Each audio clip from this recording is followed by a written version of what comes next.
Another one that you can do, anything that produces a color change can be used. Okay?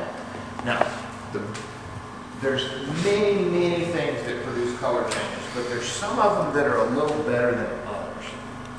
So, for instance, this one. Actually, I was using blue.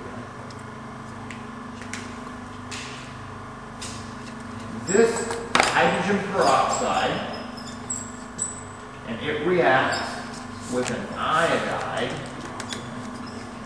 to make iodine and hydroxide. And that is a slow reaction, so it takes some time. Now that in itself will work just like that. I'll show you.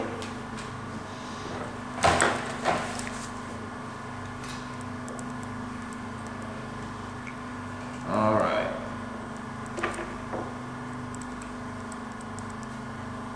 Potassium iodide, hydrogen peroxide, hydrochloric acid, which does not show up in the equation, but hydrochloric acid is used to remove this, and by removing this, it makes the reaction want to go forward. Okay? So basically hydrochloric acid speeds the reaction up. It allows it to go faster. And then water. Now I've got my ingredients all here, so I have told myself that I need to, I've played with this beforehand, 2 milliliters of water. And you guys, of course, would be much more precise than I am.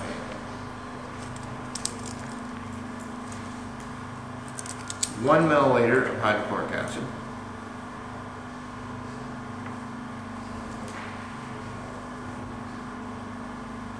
1 milliliter of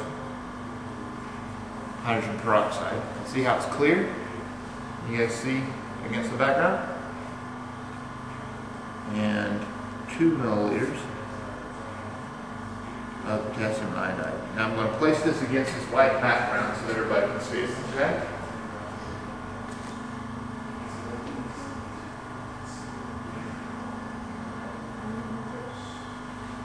And over time, what's happening to it? Darker. It's getting darker and darker and darker. Now, with the naked eye, you can't measure that. But in a minute, I want to show you an instrument that will do a direct measurement of that for you. It will tell you precisely how much darker it's getting. Okay? Now, this particular reaction produces iodine. Okay? And that's what gives it that color. Now, if we slightly change the reaction, if we add something else to it, then we take this reaction, we turn it into something quite different, something called a clock reaction. Now, if we take this exact same reaction, precisely the same stuff, but to it we add something called thiocyanate. Oh, excuse me, I'm sorry, thiosulfate. Potassium thiosulfate. What thiosulfate does is it reacts with the iodine that was produced in the first part of the reaction, and it turns it back into iodide, which is colorless.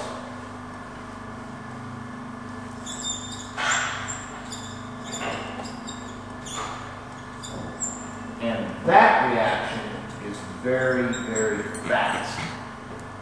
Okay? Now when it does this, what it means is that all of the iodine that gets produced in that first reaction is immediately taken away. It just whoosh, is gone. But as soon as the potassium thiosulfate, as soon as this runs out, when this runs out, that means that the iodine will begin to accumulate.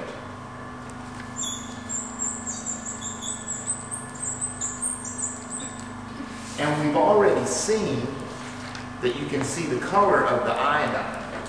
But you've got a little bit of a problem there because as you noticed in that first reaction, it's difficult to tell. Like, see how much darker it is right now? But how would you say, okay, I'm going to stop the stopwatch at this darkness? How would you know?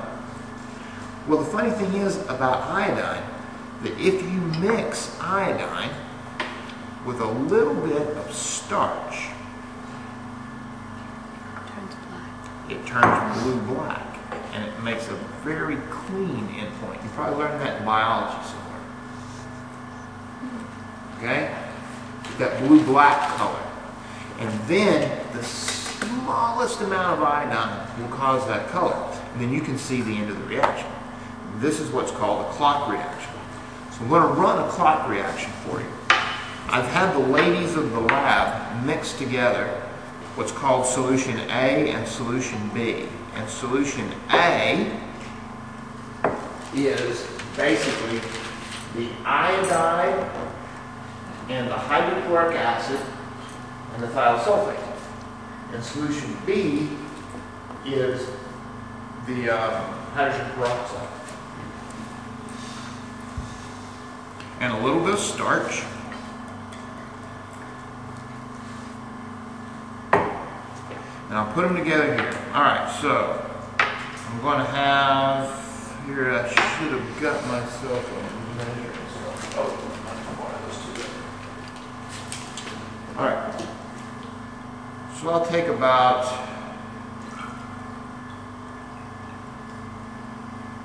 15 mils of solution A, more or less. And if people decide to use these reactions later, I mean, I will certainly share the recipes with you. They're at least the basic recipe. You might need to modify things a little bit. Solution B, 15 mils, and I'll put in a couple of mils of starch.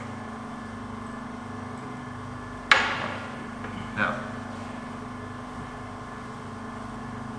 you're going to do that when I say ready, steady, go, right? Okay? Are you ready? Right-handed. Ready, steady, go. Should be mixed.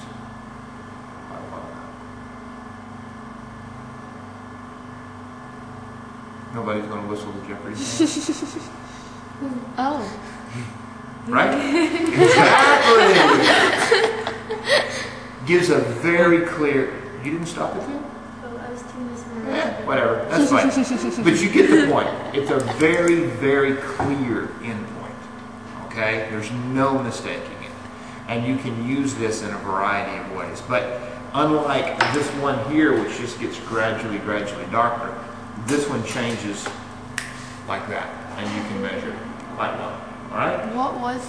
That's called a clock reaction. This right here is called the iodine